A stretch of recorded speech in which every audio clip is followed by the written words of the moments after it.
that okay? Testing? All right.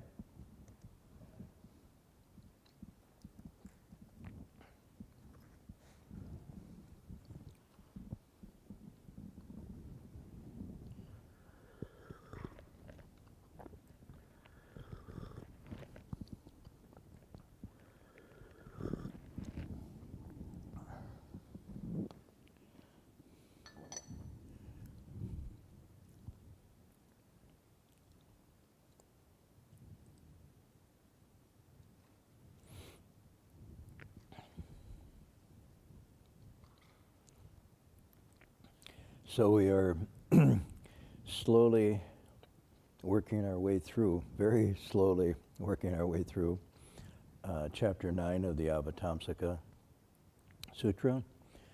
And last week I posed a question that seemed to provoke some interest. So I thought I'd talk about it a little more this week. And also, recording in progress. And also, see, that puts a damper on me now. I know it's being recorded, so I have to be very, very careful. Also, maybe talk a little more about karma, because I think karma works into this passage, or can be worked in this passage. I don't know, some weeks ago, maybe some months ago, I forget, I brought up the concept of doctrine, concept of karma. In this actually chapter, that is the karma that should be done. That was the refrain, the recurring line from those verses. And it turns out that quite a few people were interested in looking into this more, because on one hand, it's a central teaching within this Buddha Dharma, but also it's probably widely misunderstood or misinterpreted.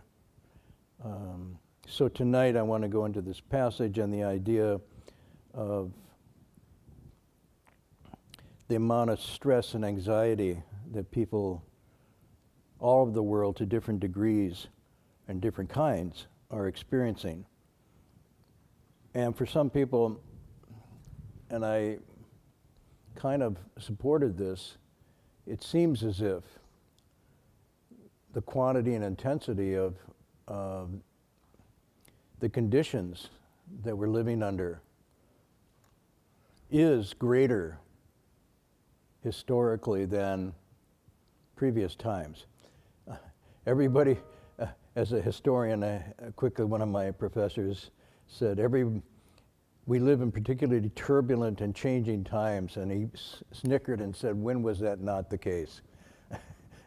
Historically, every time that people live in is one of turmoil and change.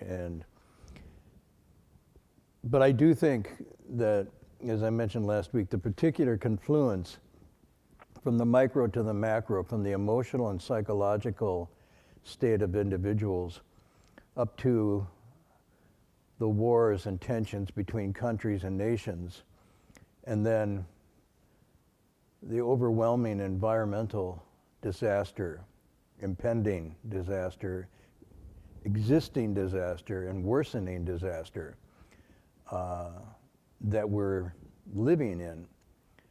All of these are rather unprecedented. I mean, we've had wars, we've had famine and droughts, we've had revolutions and periods of stability and so forth throughout history. But this particular time, and now I mentioned last week again, another monster has come forward that we thought we had buried, along with certain diseases that we thought we'd wiped out. They're making a comeback. Polio, smallpox.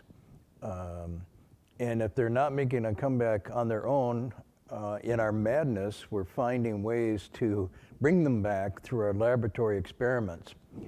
And so not only do we have natural disasters and calamities, we have weapons, biological, chemical, and increasingly neurological and hormonal, that have become used for mass destruction and harm. But always before, we've felt as if the vicissitudes of humans in history come and go. They have their ups and downs. But underlying human history, underlying the human experience, is nature. We can always count on nature. The seasons will be there, the coming and goings of the tides and the channels and the weather and the patterns will support all these human changes and transformations and vicissitudes. But we are now entering a phase where even what we took for granted as the sort of the existing bottom, the foundation, which was the natural world itself, we now see is not a given, cannot be assumed, and shows signs of, in many ways, deteriorating and breaking down before our very eyes. So the combination of all these, I do think, is somewhat unprecedented. However, the point I want to make tonight in looking at this text of the Avatamsaka, because I'm asking the question, what does the Avatamsaka have to say or to offer? Or what does the Buddha Dharma have to say and offer about the situation we find ourselves? So I'm going off this verse, and I'll read it again, because I know some people weren't here last week. It's on the bottom of page 48 in my text. I can read the Chinese very poorly. Fortunately, anything I say that gets rendered in Chinese will be done by somebody else, because 我的中文不好. Anyhow, so this line is, again, a repeat, within all worlds. 一切世间中，处处转法轮，无心无走传，大事方便说. So English, within all worlds and in all places, he turns the Dharma wheel, yet as without a nature and without a turning, thus the guiding master speaks expediently. So, I'm not really explaining this verse so much as using it to look at something more immediate. So last week we talked about turning the Dharma wheel, giving the teachings, and this can be done in many ways. Tonight we're doing it because we're taking this text and putting it out. It can be done in classes. It can be done with self-study. It can be done with memorization. It can be done, according to the teachings, even without a text, because you embody it, you live it, and that's considered to be one of the highest forms of the teaching. Cultivating according to the Dharma is turning the Dharma wheel. This idea of embodiment is probably the most powerful, both in what it shows, but what change it can impact. Because it actually can inspire to someone to say, I've read it in the text, I don't think I can go there. But if you see it embodied, you have a sense, I could do that. This is something I might be able to do. So, but it says at the same time that the Dharma, Buddha Dharma, is without a nature. And we quoted passages last week from the Platform Sutra and from Hanshan De Ching, both of whom were expressing that the Dharma arises and set up because of people and because of people's potential. If there were no people, there wouldn't be any Dharma. And because people have an inherent wisdom nature, Dharma can be effective. It can actually cause something to happen. So this connection between people and Dharma is very close. But sometimes it seems very distant. So tonight I'm trying to close that gap a little bit and say, if that's the case, and Dharma is then a medicine meant to counteract or to address the various afflictions and sufferings of people, what are we to make of the Dharma in this time and age with the calamities and disasters I was mentioning? And then I went through some statistics. I'll just hit on them again. From 2019 to 22, so that's 19, 20, 3 years. In 3 years, we have accelerated immensely this suffering. what I'm saying is if you look at all indices and indicators, things are getting worse. Things are getting worse. We can pretend they're not, but they are. And on just this level, what we're talking about is maybe just, I think this is really within the United States. So I don't think other countries are immune from this. Some are worse, some may be a little better, but I think the rate of deterioration is moving along. And this is measured only with mental health, people's sense of emotional and mental well-being, not by any other indicators. It'd be interesting to do a chart with all the various indicators, economic, political, in what is it, in which country? Bhutan has gross domestic national what is it? Gross national happiness instead of gross national product. Anyhow, however you measure it. So anxiety symptoms in adults has jumped from 18 to almost 30% in those 3 years. Somewhere around 16% of Americans are taking a medication for mental health. And depression symptoms, despondency, despair, depression, and we're talking about serious, we're not feeling you feel bad one day, the other day you're okay. This is a continuing chronic despiritualization of the human. Has gone from 7% in 2019 to almost 24%. Again, I mean, that's threefold plus increase in just those 3 years. And then 1/4 of Americans are on some medication for mental health. And this is only, if you understand medication, what this means, this is not curing. It's merely medicating symptoms. It's actually suppressing the symptoms so that people can function, whatever that means. But they're functioning in a half-medicated, reduced state of consciousness. Because if they were fully conscious, these depressions, these 25%, would probably get greater and would probably then end up with self-harm and harm of others much more than we're seeing now. So you just think about it. I worked in mental health for a number of years, and I'm very clear that all the medications out there are hit and miss as far as just controlling symptoms. I doubt that there's anybody out there that will make the claim that these medications cure. And in some cases, while they cure one thing, they cause another action that makes it worse. And this is particularly troubling because most of the people who are suffering at this level are young people between the ages of 18 and 25. They have the highest incidence of these factors, and they also have the highest levels of suicide. So this is really interesting. And almost ironically, the medications that they're using for younger people cause long-term chronic effects that are worse than for those who are adults. And sometimes the medications they give them actually increase the symptoms rather than decrease them. This is really not a pretty picture. But this is where I would say I want to maybe talk about then where Buddha Dharma I think is the most insightful and useful.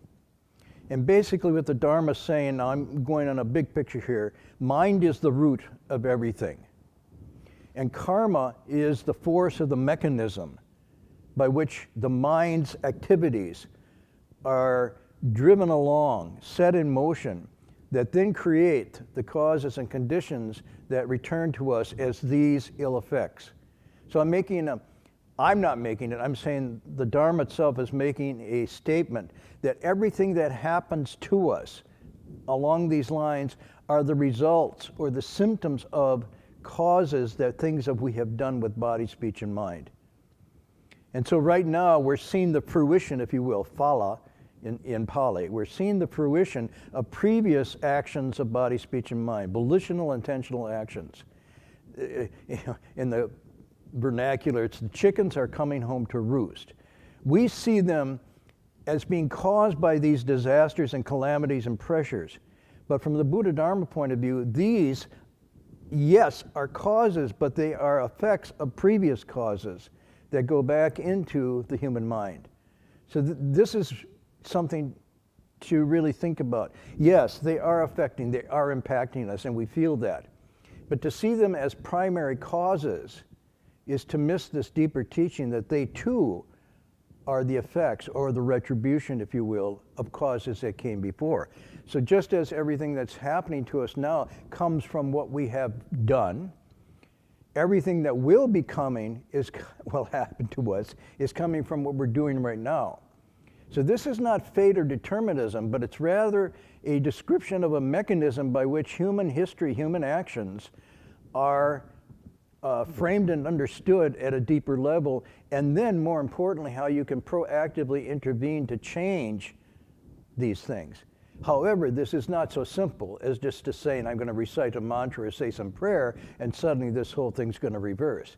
Because it builds up, it accumulates, it becomes a habitual condition, even unreflective. And that's why there's a saying in the teaching, bodhisattvas, beings who are awakened, pay attention to causes, but are not blown away by effects. Ordinary people who aren't awakened don't pay any attention to causes and then get moved and thrown off by effects. And so what I'm trying to point to here tonight is that we may not be bodhisattvas, but there's a lesson to be learned in these teachings that show how you might be able to intervene and take this condition that we're facing right now in a different direction, so that it doesn't not only replicate, but accentuate and become worse in the future. At every moment of thought, there's a possibility to change and correct course within this system. That's the key. But that only happens through active, conscious, deliberate, mindful intention and clear seeing. It doesn't happen magically or mystically. So, maybe go into this a little more. On this system, then, the Avatamsaka says, all worlds, all beings, come into being, reside, go bad, and go out, held up by the power of karma. This is right from the Avatamsaka. And that means all states of mind also come from this.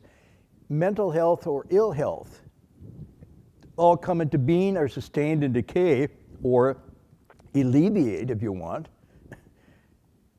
by karma. So hells, pure lands, all of these spaces, real, physical, and psychological, are created by volitional actions and thoughts that then are deeds. So what the text then goes on to describe is there's a proper return or retribution. And basically that is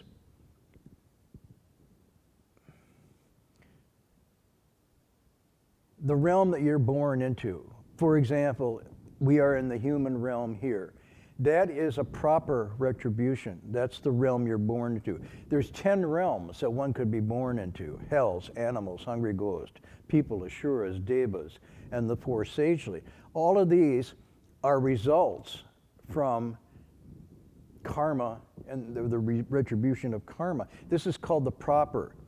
But there's also a notion of a dependent retribution, which is your environment and surroundings that you're born into. Another way to look at it is the first one connects our actions to a particular realm of rebirth, the proper one. The second one, and that corresponds to our actions. The second one determines the relations between our actions and the quality of our experience within that particular realm. That's the dependent. And so what you have is the proper, which is your body and your being in this realm, but then the quality of your experiences, the surroundings, the environmental factors, all of that, the ambient surround is also retribution, but it's called dependent retribution as opposed to proper. So the conditions under which we live at any one time in China, in America, in South America, in Europe, in India, All of these are combinations, complex combinations of proper and dependent retributions of all the living beings in that space. And so you could see, on one hand, it's very particular and very individual. And that is, in fact, what karma is about. It's your individual actions, volitional actions of body, speech, and mind, and the corresponding results that come from that. But we can also have a dependent, correlating atmosphere environment of conditions under which we live that are somewhat shared. So the reason why a living being is born in any particular realm, the proper, is because in the previous life or previous lives, that being generated a certain kind of karma, volitional action that then resulted in this rebirth. But in the final analysis, if you look at it, all realms of existence have been formed, fashioned, and they're sustained by the mental activity of living beings. Past, present, and future. So it's a dynamic, ongoing, creative.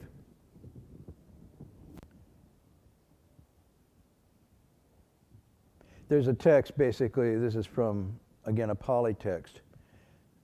Basically goes like this. For beings obstructed by ignorance and hindered by craving, karma is the field, consciousness is the seed, and craving the moisture.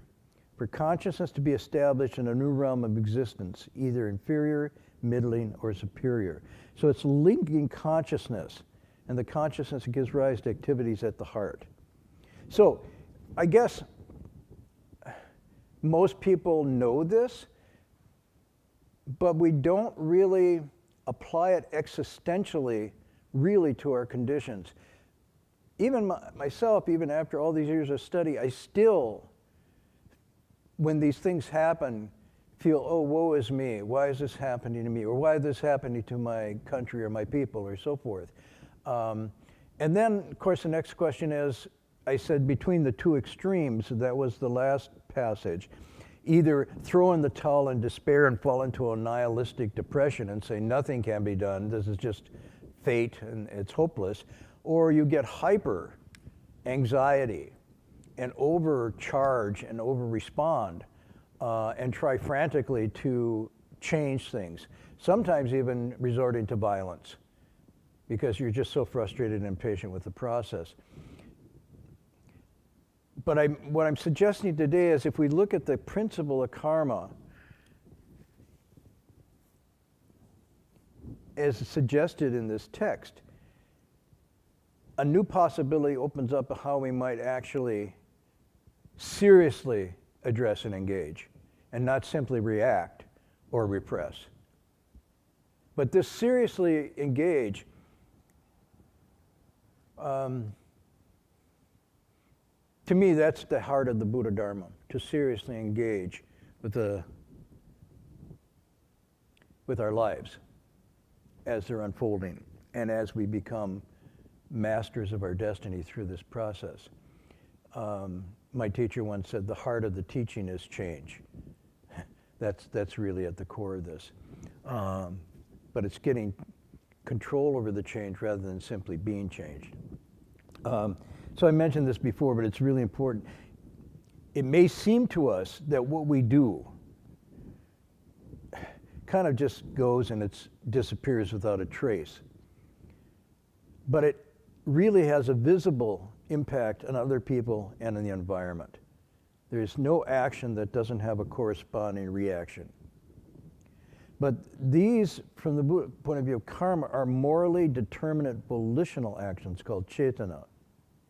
And they bring forth results or a ripening of results called vipaka, and finally the fruit of that called phala.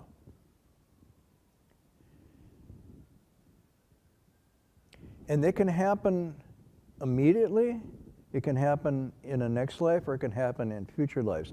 And this is where it gets a little more complicated because people are only narrowly aware of, I did this and this happened, almost in a minute or an hour, or sometimes a day or a week. At the very best, reflective people can see, I did this when I was younger, and now this is coming back to haunt me. We use that word, or the chickens are coming home to roost or something. We can start to see maybe in this very life connections between what we say, think, and do and what comes down to us. Often we don't.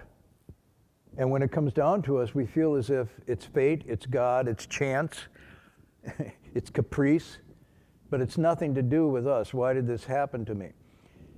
But even what these teachings are saying, even if you can see it and be aware of it in your lifetime, there are other things that are happening to you now that do not have an immediate visible cause to them, but are results of a carryover from a previous life or previous lives. And correspondingly, things that will happen will also be a ripening and a fruition from things that have happened previously or are happening now. So in order to get a kind of, I don't know what the right word is, not just a grasp, but a patient application of this method, one has to understand that it doesn't respond to one life or past life, but has this continuum of existence, beings over time, constantly going on and on. This is called samsara, the going on, continuously going on. I know this is somewhat hypothetical, but that's the frame we're given to work in with this teaching. Therefore, when you see something happen that doesn't have an immediate visible cause, it's very easy to say then that proves that causation isn't working. We're only beginning to discover the continuity of causation over time and space with modern science. And what we're doing is, the result of that is we're starting to see that there is a time past and before and most likely after what we can even begin to glimpse with our human understanding and consciousness. The recent discoveries, say at the macro level with what's the new telescope? Not the Hubble, but the one that just went out. The Webb? James Webb. Is starting to get dimensions of time and space that we cannot wrap our minds around. We simply cannot wrap our minds around.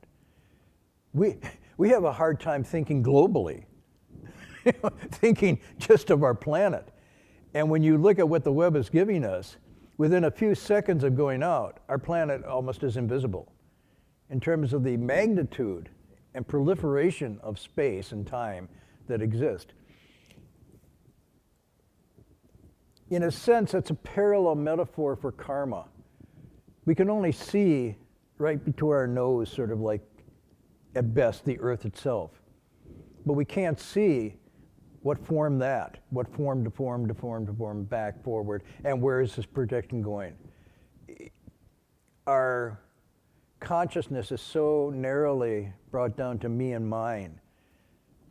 So this is why sometimes if you use those parallel insights that modern science provides, you can sort of relax on a psychological level and be able to incorporate some of this teaching into and saying, maybe I don't see the whole of it.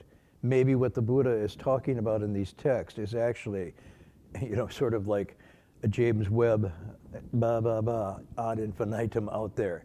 Because clearly this is what the Avatamsaka is doing.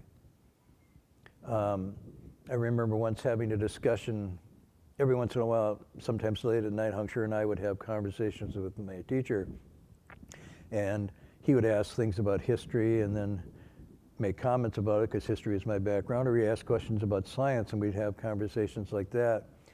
And he said, what you call your modern science right now, previous times was considered to be superstition. And what you call superstitious or fantastic right now may in turn turn out to be the future truth of things as they really are. And when you think about this, there was a time when we had no idea of bacteria and infections and viruses. And so these are all caused by malevolent beings and spirits and whatnot. Suddenly, you see so it's bacteria and viruses. Hundreds of years ago, you were considered to be mad and insane and locked up for making that claim. Now you're considered to be, well, I should be careful. Now you're considered to be okay, but among some circles still, there's deniers of that. Nonetheless, that's sort of, but who's to say in 100 years from now what the paradigm might be of which we understand the nature of reality? Because at any one time, our science doesn't tell us how things are, it just tells us how we think they are. And how we think they are is basically a measure of the degree to which we refined and understood our human consciousness and its abilities. So as people become, let's say through these teachings, more aware and more awakened, a different perception of the universe and how it works is going to emerge. Anyhow, I don't want to dwell on that too much, but what I want to come back to is, if we can accept the fact or take as a hypothesis as karma,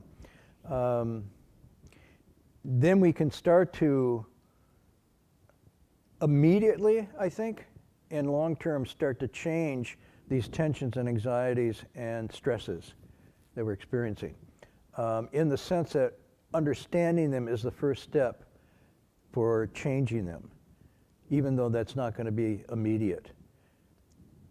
If we don't grab the root of this, we're constantly just going to be dealing with the shuffle of the after effects. This line is from the Majjhima Nikaya. There's different translation, but it goes something. People, owners of their karma are beings, heirs of their karma. Their karma is the womb from which they are born. Their karma is their friend, their refuge. Whatever karma they perform, good or bad, thereof they will be the heirs. So if we take this then and we look at it, the stress and anxiety we're feeling is the result of these pressures that are coming on us. But these pressures that are coming on us, according to this teaching, is actually the results of previous karma. So here we get into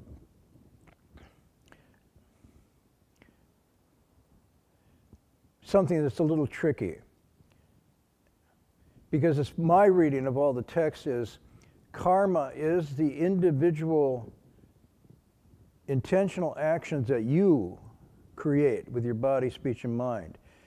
And the phala and the vipaka, the ripening and the fruit that come from that, is yours. That's what this line just said. We are, the individual being is the owner, heir of the karma, the womb from which they are born, their refuge, their friend. And yet we seem to think, or we seem to see, like the environmental disasters affecting the whole of the earth. So, and different places have what seem to be not just individual, but some kind of collective. I've been thinking and trying to look into this carefully. I don't think there really is something we could call collective karma. Because collective karma sort of indicates that it just happens that a large group of people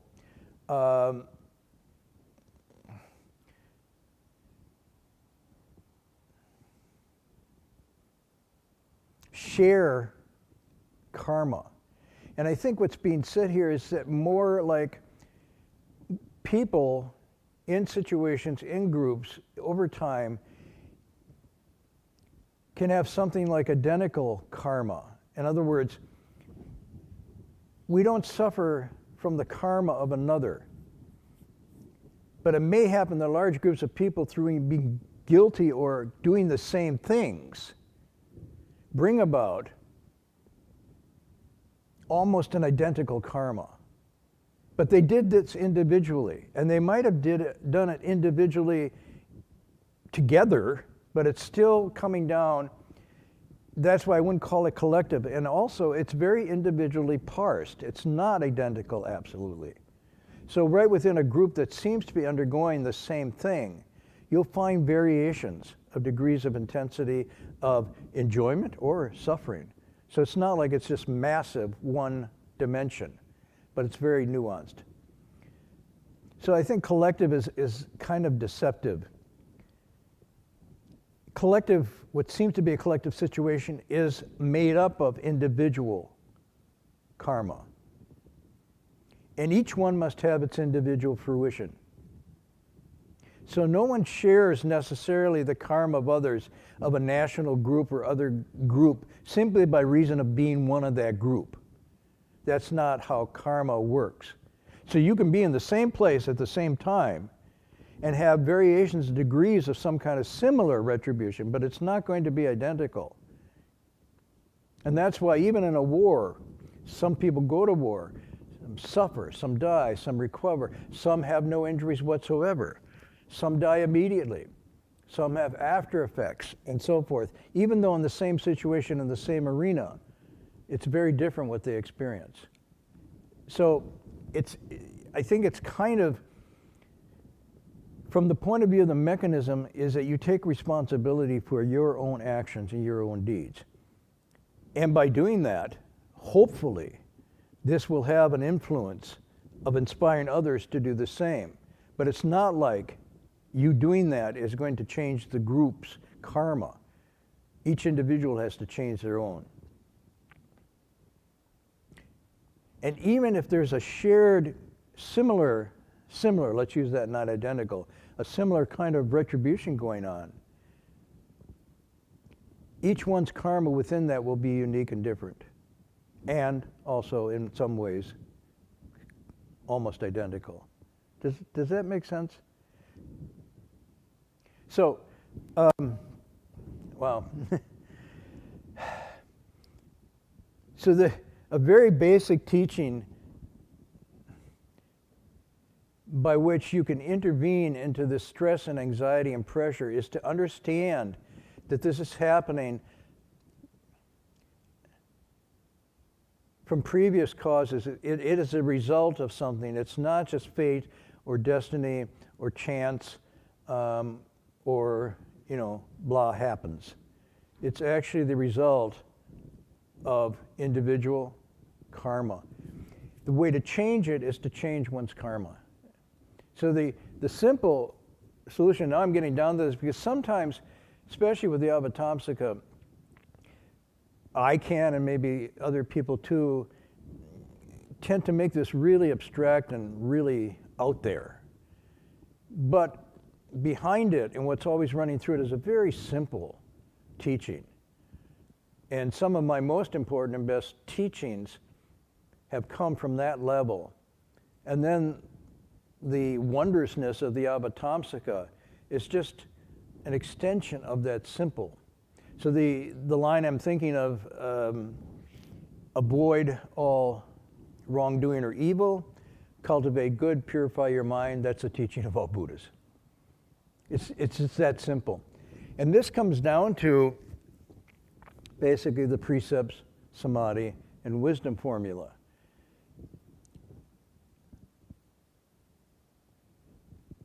In this teaching, though, there's a very specific thing that you can do to adjust your sense of anxiety, stress, and well-being.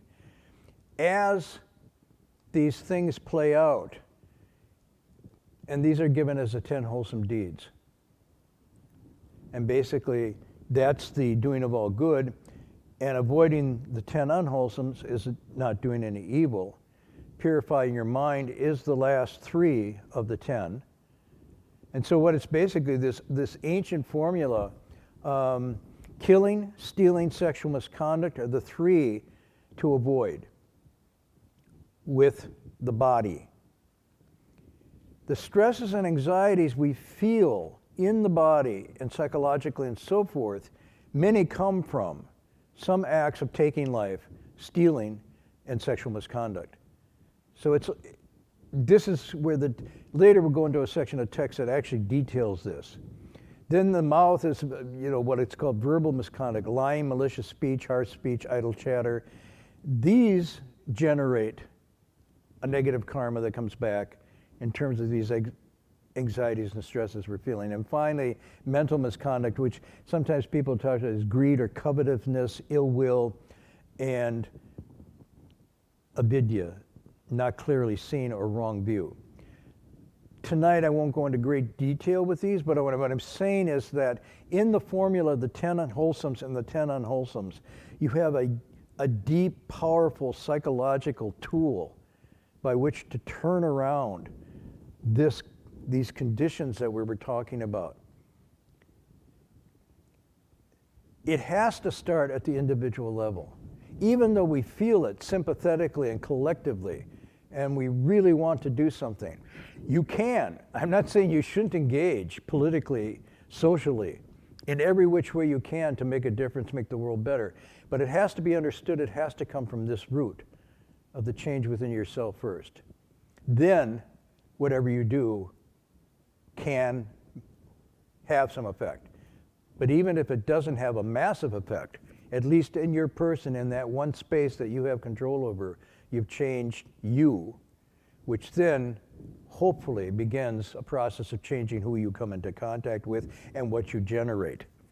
So I know it's frustrating. It seems like it's really not relevant because it's too small. But if we understand the principle here, the biggest things begin in these small places. What we face in terms of wars, disasters, calamities, all things considered right now in the environmental thing, did not begin as that. They began in these small places. One individual at a time, maybe persuading other individuals, maybe becomes a group action. But everybody had to buy into it. It wasn't like they were forced or didn't have any will or choice. Even going along with it and refusing to resist it is a choice, and you're responsible for that. So that is what I would call mindfulness, and that's what I think in this line that's coming up in the next verse, this is called being mindful of the Buddha's Bodhi. Buddha's Bodhi, the Buddha's awakening comes from understanding and mastering this mechanism, that everything is made from the mind, and karma is the force or the inertia, the energy that carries that out. This is where all Buddhas come from. So my teacher was very clear. He says, Buddhas don't come in pairs. They don't come in groups. They come one by one. It's very interesting direct teaching, which is basically saying, to me, you want to change the world, change yourself first. There's no changing of the world unless you change yourself first. And in fact, if you don't change yourself, you'll only make the situation worse. So, maybe I'll illustrate this and then sort of close with a personal story. I've told this story before, but I thought of it tonight again, and I hope you're not bored if I relate it. But this is something that happened to Heng Sure and I on our bowing pilgrimage. I properly call it who is it? Tale of Two Cities is, who wrote The Tale of Two Cities? Thank you. Charles Dickens. This is the tale of two towns, not Dickens. But basically, when we were bowing along the coast highway, we came upon a little town, and from the moment we entered the town, right on the town's borders, it was hell.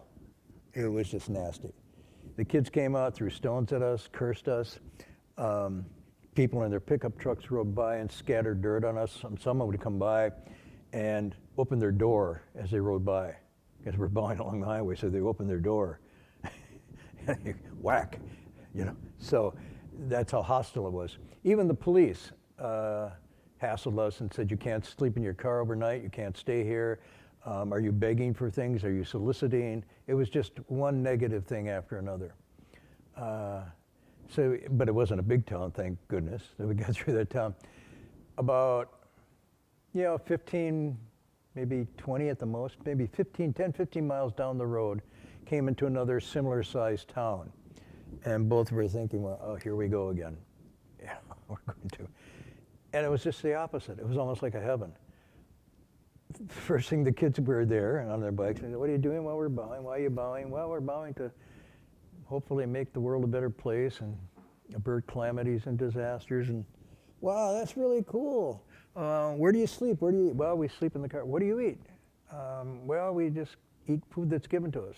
I mean, given to nobody. Wow, you don't go to the no, we don't go to grocery stores. Oh, well, here, take my peanut butter and jelly sandwich. I was going to just go to school with it, but here's my bag of chips. You know, they gave us food. People came by and stopped their cars, made offerings. One mechanic stopped and fixed our car for us. People gave us money, but we passed the money on because we didn't really keep money to our teacher when he came out to take and use for City of 10,000 Buddhas. The police even were, wow, that's pretty amazing what you're doing. If more people did that, I'd be out of a job. Okay, and by the way, my wife just baked this apple pie for you. She wanted you to have it. I was like, total. So later on, the master came on, he'd always come out and ask us, so what's going on? How'd it go? I said, well, this town and that town. And it's really mystical. It's really mysterious how this all works. And he says, no, it's nothing mysterious or mystical about this. He says, this is just cause and effect. This is just karma. What do you mean?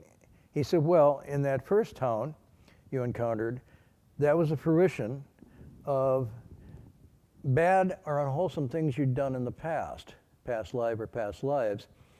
And now it's coming back, and these are the people or beings that you were involved with doing that, and nothing mysterious about it whatsoever. He said, on the other hand, the next town, those were beings in the past that you treated well and didn't kill, steal, and commit sexual misconduct and whatnot. And the appropriate return of that retribution was from that. Then he said, you're bowing to reduce and rid the world of calamities and disasters. So understand the greatest things begin in the smallest places. From your individual acts of body, speech, and mind, of greed, anger, and stupidity, or Shila, Samadhi, and Prajna, you generate corresponding retributions or realities. And then he gave this really interesting and very, very simple. He said, everything that you're doing right now that's unwholesome, stop. Reduce for sure, but get rid of. And everything that you're not doing that's unwholesome, do not begin. Then he said, everything that you're doing that's wholesome, nurture and continue and feed.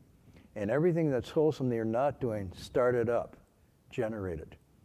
And he said, if you're true in every step that you make like this, and basically 10 wholesomes, 10 unwholesomes, good, evil, very simple. If you do that, eventually, these kinds of ups and downs will level out and everything will be okay. And you won't experience these extremes anymore. And I take this then, and he said, and don't make any enemies. Meaning, when this comes to you, do not respond and fight and get violent in return. Simply understand that this is the phala, the fruit of previous. Don't feed it. Let it be. Don't continue to make enemies in this way. He said, you don't have to go out of your way to make friends. Just simply don't make enemies. Friendships will happen when you cease seeking and craving and find the fullness of your own true self. So this was a kind of simple expression of this principle. We were experiencing it more immediately, but from that experience and from his teaching, the takeaway for me was this is indeed the most powerful, effective mechanism, tool by which to not only avoid the stress and anxieties that we're feeling, but to actually change the things that seem to be causing them. So I'll stop there tonight. I was just trying to go a little bit into this idea of the Dharma's medicine, and in a very simple, direct way, being mindful of the Buddha's Bodhi is not some medical, physical, far out kind of thing, but really quite immediate. and actually accessible even to children, although adults do find a hard time doing it. Okay, I'll stop there. Sorry I went a little over.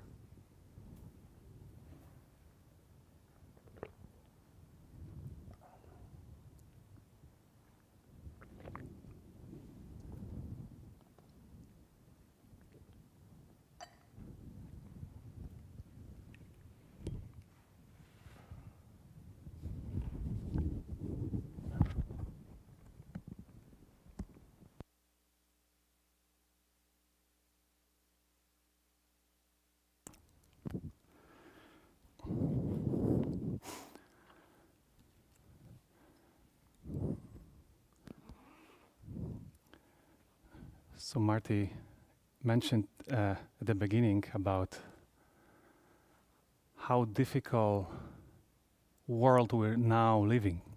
How many, it's like epidemic of mental problems and anxiety, depression. And it's almost visible sometimes in the streets when we're walking around. It's quite striking. And I want to share, some times ago, my brother, younger brother, sent me a documentary movie. It's called Open Dialogue. I don't know, Marty, you heard that. This is a open dialogue.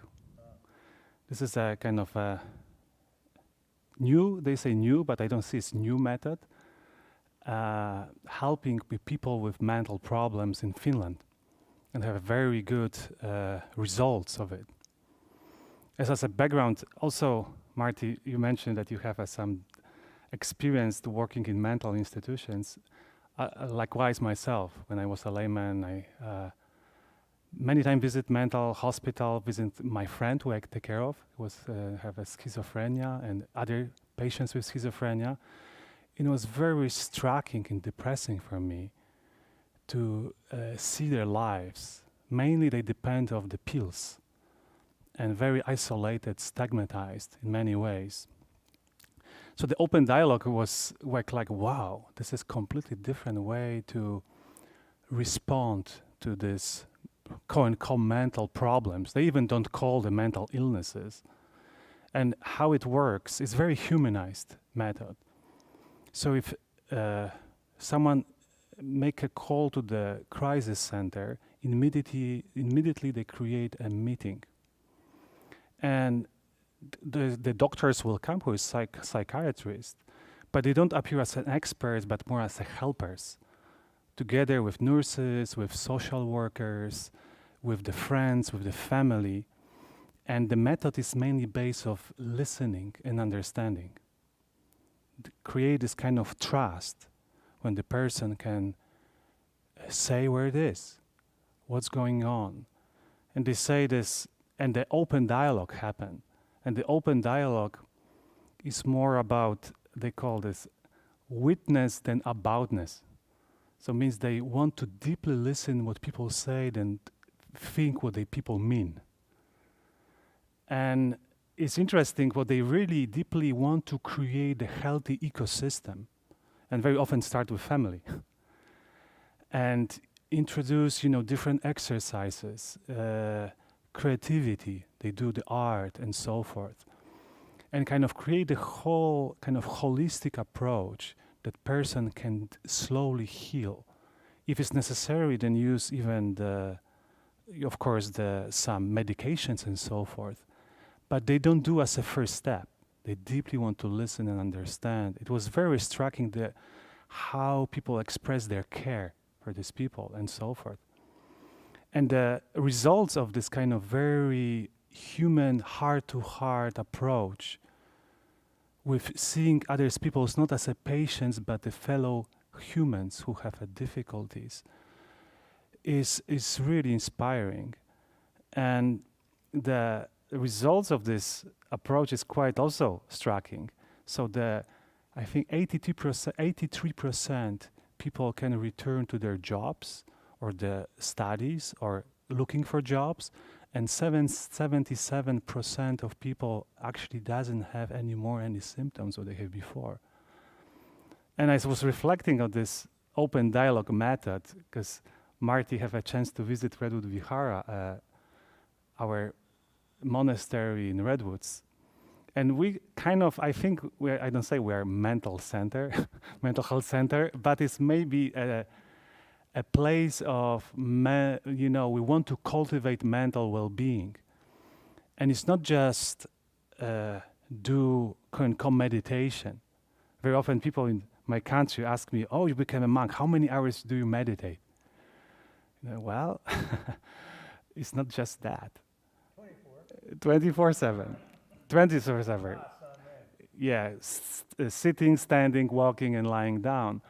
But, what was amazing, first to be in the forest with wholesome community, have a very balanced, good, natural diet, having exercises. Now we start to do exercises, every day. I can see how the well-being of people in the group increase radically. Very simple things. And we very often meet together as a group, kind of have an open dialogue, right? What's going on? How are you in the morning? Very simple, heart-to-heart conversations. And it doesn't have to be very sophisticated method of training. We don't take any pills. we just try to, be humans. And just sit and it's quite a lot at the same time. I want to just share that. If you wish to, I really recommend that to watch the movie Open Dialogue. It's quite striking. It's very inspiring. And I think in many ways the Dharma has created this open dialogue in our hearts, in our communities, and so forth. In the Finland, the movie is American. Someone actually amazing. Because right now there's so much mental health issues. Even the monastery, people come struggling with mental health. So Jing Wei and myself are like, do people heal from this? Because people get these diagnoses, and then we hear these stories that they're on pills for their whole life. Right. So Jing Wei said, I remember my brother sent me something. We watched this movie, and it was just shocking. Right. How these people treated they said the first mistake we made when we went in to see people and we thought we were experts. Right. And these were patients. He said, that's the first mistake. We really have to throw that whole paradigm out.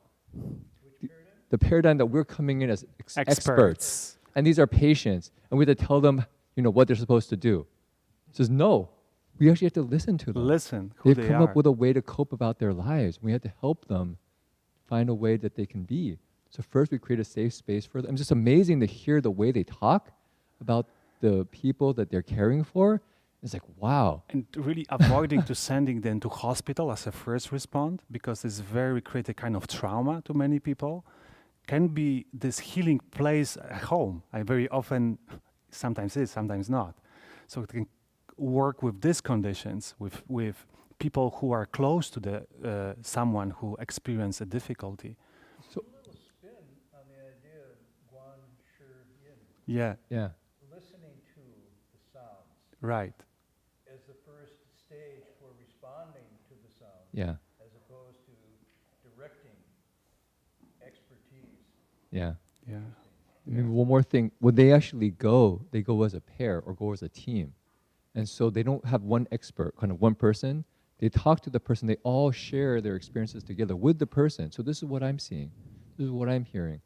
And so it's like shared inquiry. They work together as a kind of a team to support the person. And it's just like, wow, there's a humility, there's care, there's a trust. It's like and then four people hearts, heal. right? People actually heal. It's like, wow, people healing from mental illness. We don't hear about that kind of stuff. And it's amazing. They have the highest rate of healing from mental illness in Western science in the world that people now actually have been documented. So this is actually like airy-fairy science. 77%, They have like which is quite papers something, written about it and things. It's actually well documented. Yeah. So anyways, it's just shocking. But as you're talking, I'm seeing again how you might see that as engaged Buddhism. In other words, engaging the human mind, the human heart. Not Buddhism as an ism, but the compassionate listening, the kindness response, and the level equality rather than a vertical model. It's a horizontal model, relational, as opposed to top down or bottom up.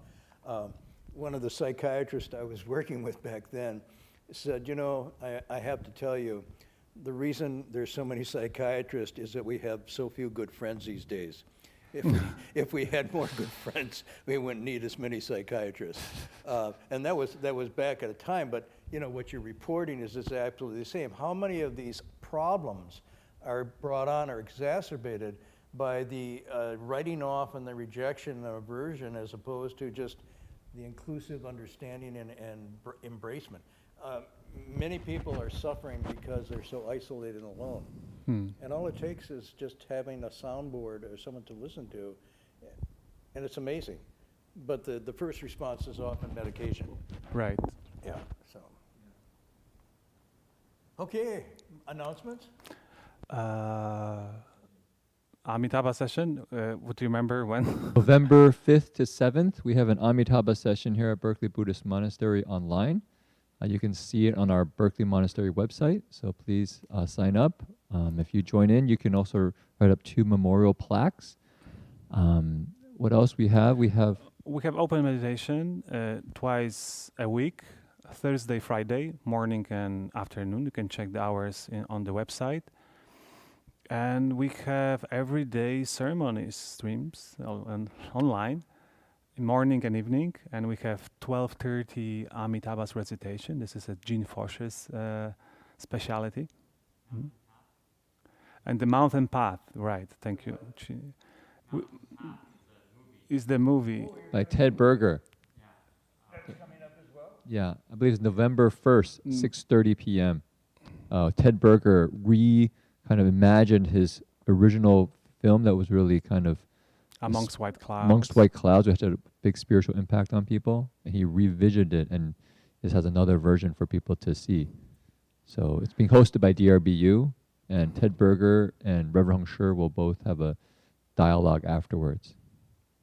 Yeah, very inspiring movie. Mm-hmm. Okay. So, yes.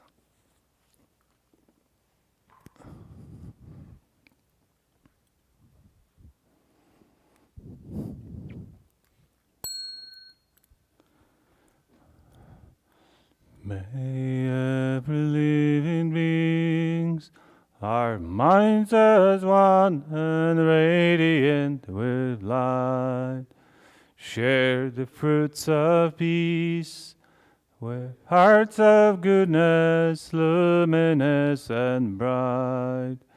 If people hear and see how hands and hearts can find in giving unity, may our minds awake to great compassion, wisdom, and to joy. May kindness find reward. May all sorrow leave their grief and pain. May in this boundless light dispel the darkness of our endless night. Because our hearts are one, this world of pain to see to paradise. May all become compassionate and wise. May all become compassionate and wise. 3 bows.